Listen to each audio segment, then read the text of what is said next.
Welcome to another video of making things to make it through.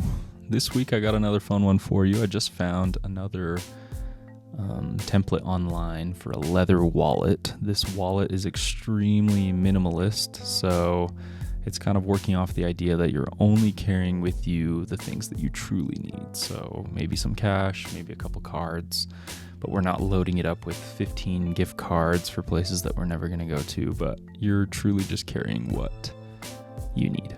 So following along here, I'm just cutting out the pieces of this template. This is something I recommend somebody that is wanting to get into leatherworking. They should just go online and download some of these templates. So once I get those cut out, I'm just gluing the edges so we can kind of start creating the ultimate form of this wallet. And then I'm going to get those clamped down just to dry a little bit. I know it usually says to leave these to dry for a long time, but I usually let it dry for 20-ish minutes and then I can continue working. I find that the hold is enough for me to continue. So you can see the ultimate form of that, clamping it down again once I get the final pieces out. So this wallet only has two pockets in it. It has that front pocket and then the main pocket in the middle. So like I said, it's only meant for carrying the things that you really truly need. And I'm going to let that sit for a little bit, and then I'm going to get the tool that kind of marks where I'm going to punch those holes for the stitching. That just keeps it even and just makes a straight line as I kind of create a groove for that stitching. So as you can see, I'm just working it down and then rounding those corners just like that. And the video I had, because you saw that there were straight corners and now they're curved, I have a little tool that just cuts those out. You can do that with a knife. I had it videoed, but it was just out of the camera shot, so you couldn't really see it, so I just cut that out.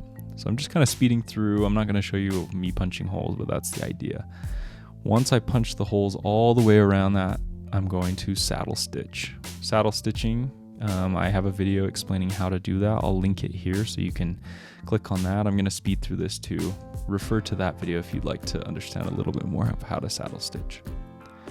And then I get out my Dremel tool and I start cleaning out some of that glue that's poking out and just making it even and look kind of prettier on that outside edge. And then sanding, my least favorite part of most of the projects I do, just because it takes forever. But I understand that it is completely needed to get those glossy edges like we always want on our projects. So what I'm doing here is I'm working up. I start with 320 grit sandpaper, and then I go to 600, and then I go to 800. So once I go through that, I clean up some of the edges that are, after you sand, it kind of smashes down some of the edges, and I'm just using this tool to kind of cut some of those off. And I'll speed this up too so you don't have to watch this, but this is usually a pretty satisfying portion of leatherworking.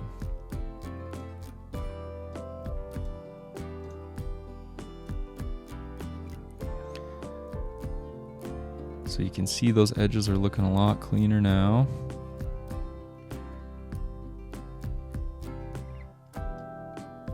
I'm going to put Tokonol on it. Tokonol is kind of the burnishing gold standard for leatherworking. And once you let it dry a little bit, then you can use this burnishing tool just to create some friction, and that kind of makes it nice and clean. As you can see here, I'm coming to the end of this project. It was a pretty simple video, but get out there and download some templates and let me know what you're making. I want to see them. And you can see this turned out pretty nice. Minimalist just holds just what you need, and this is making things to make it through. Thank you so much, and tune in for more videos.